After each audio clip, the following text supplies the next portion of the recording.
It's beer o'clock on Real Ale Craft Beer. Today we've got a beer from Beavertown, and this is a can of Space Hulk New England IPA coming in at 6% ABV. There's a look at the can. It's quite similar. Now I want to talk about the can a little bit in a while. Of course, we'd like to get the beer out into a glass first and have a look at the most important thing, which is the beer. We'll do that straight away. Oh, but I want to talk about the branding on the can a little bit here, because it's quite important. Oh God, blimey, that's light. Wow.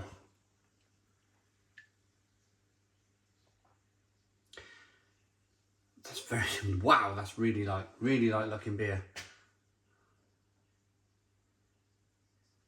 I picked this up in Tesco, something like the 7th. They've been out since Monday, which I think Monday was the 6th, maybe the 5th, Monday the 5th of June. Launched into Tesco. There's a new range of £3 to £3.50 cans of craft beer. This was £3 in my local Tesco. I want to say a massive thank you to John. I was in the aisle, I had to go to a larger Tesco. Drove to a larger Tesco and there was nothing on the shelves.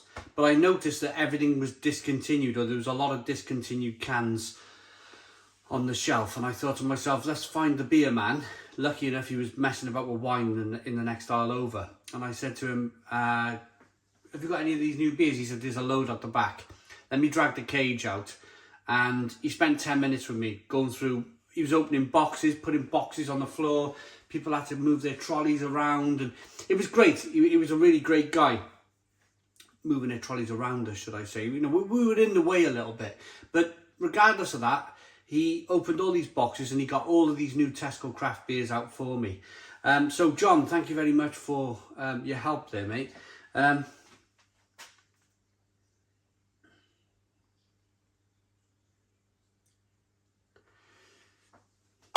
He said after kind of like looking at the cans and talking to me a little bit about beer, he said when he finishes his shift, he's going to buy all of these cans. He's going to give them a go, which is pretty cool, really, isn't it? Isn't it quite nice that just a quick chat about beer with somebody who works in the beer aisle, alcohol aisle of Tesco. A little bit curious about what's going on with all these different kind of cans of craft beer and why you got someone like myself in there asking, can he unpack them for me?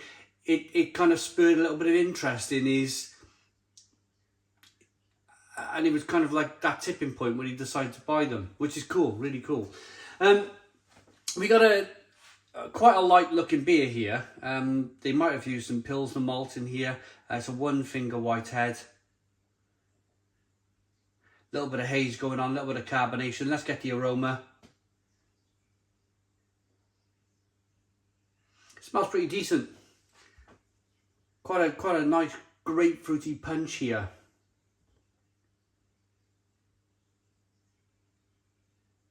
And a light, it's like oaty, wheaty aroma coming through.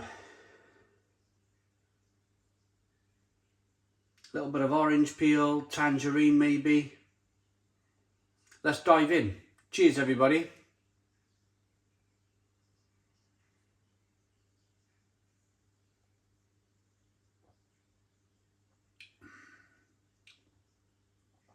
Quite juicy.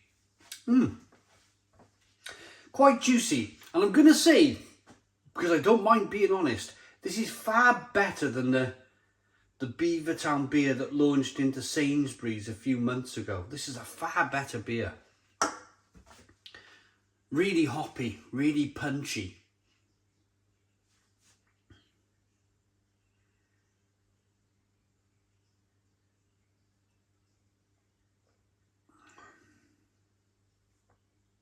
That's nice.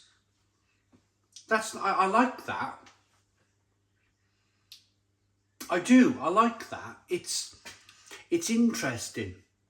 It's a little bit of a hark back to how good Beavertown were just 5 years ago. Beavertown were like knocking it out of the park. They were one of the, if not the best brewery in the UK. They would launch a beer on Instagram And literally, when they were independent, as soon as they launched this beer on Instagram, it was immediately sold out. Gone. In an instant. And it was the beers were incredible. They really were. Of course, most people by now know that they were more or less completely bought out by Heineken. Or at least there was a 40%, I think it was about 40% they invested, Heineken, into Beavertown. And then what happens then, as we all know, they creep up their percentage. It creeps to 5 and then another 5 and then they own 50% of it. Then they take 55% of it. And, you know, they just gobble up the rest of the shares until they kind of have complete ownership. And I think that's what's happened here with this company. The beer took a dive. Again, it's an honest beer channel. There's nothing, I'm not going to kind of swerve any difficult conversation. The beer took a massive dive. Gamma Ray, which was one of my favourite beers, Neck Oil by Beavertown, was terrific. I think they had a stout as well, I think. A stout or a porter. I've not seen that in a long while. But yeah, Gamma Ray's is nothing like it was. Absolutely nothing like it was. It was a terrific, terrific beer. And then I think the low hit, the low hit with this Sainsbury's beer that launched a few months ago. I can't remember the name of the damn beer. But it launched into say, I thought it was terrible. I thought it was absolutely terrible. And it was that bad. This beer was that bad in Sainsbury's that I looked at this on the shelf in Tesco just yesterday and I nearly put it back. I nearly went, that last beer was so bad that I had from Sainsbury's. I nearly just put this back on the shelf. Point is, I'm really glad I picked it up and I'm really glad that I persevered with this beer. Because yeah, it will never be Gamma Ray of old. It will never be Beavertown of old. Like one of the best, if not the best, craft brewery in the UK. But this is better. This is better. This is an improvement on that blooming Sainsbury's beer.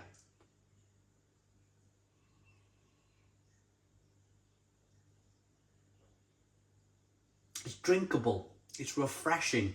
It's juicy. There's a little bit of orange peel, a little bit of tangerine, a little bit of grapefruit. A little bit of carbonation pushes the beer around the inside of the mouth, releases more of that flavour. It's good. And at 6% ABV, it's kind of hiding that flavour a little bit. It's hiding the alcohol, should I say, not flavour. The alcohol is hiding that. It's all right, this.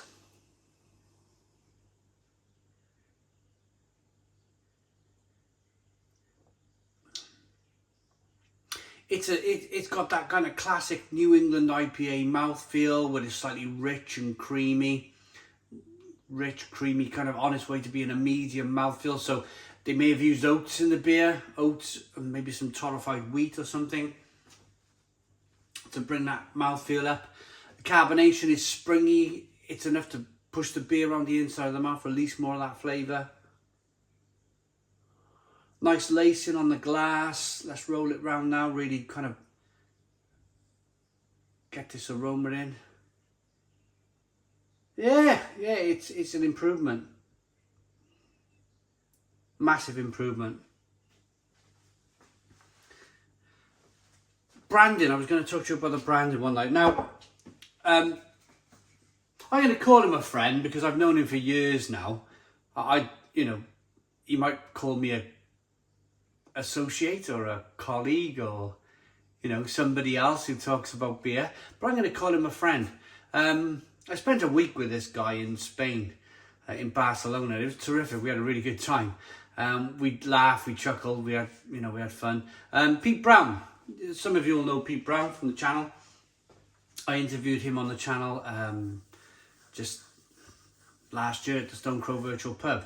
He's just released a new book. I'm going to try and get him on and talk about the book a little bit on my channel. I imagine it's probably about time this book was released. I think it's about that certain time.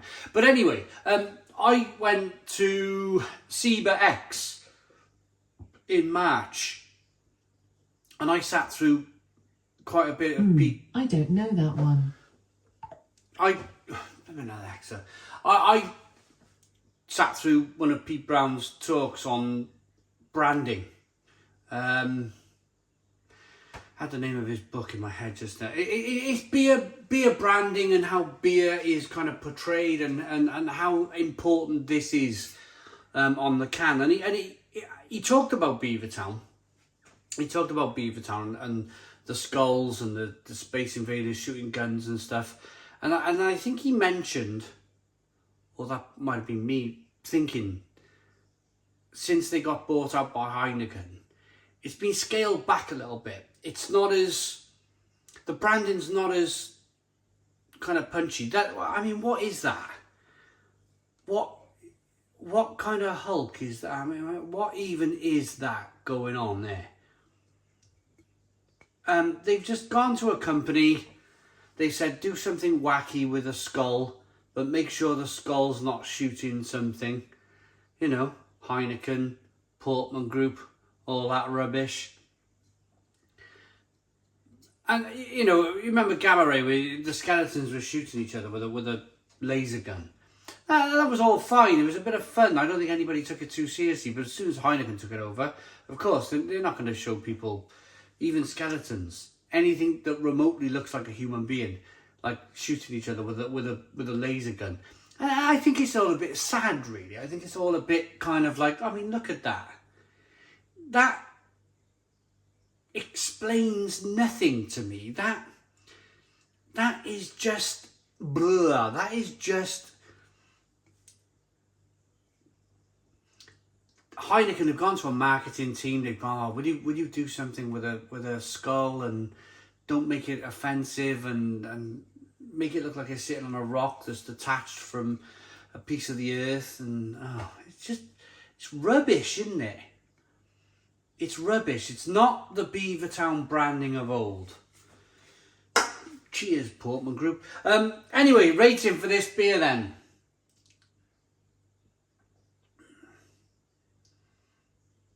Looks good, smells good.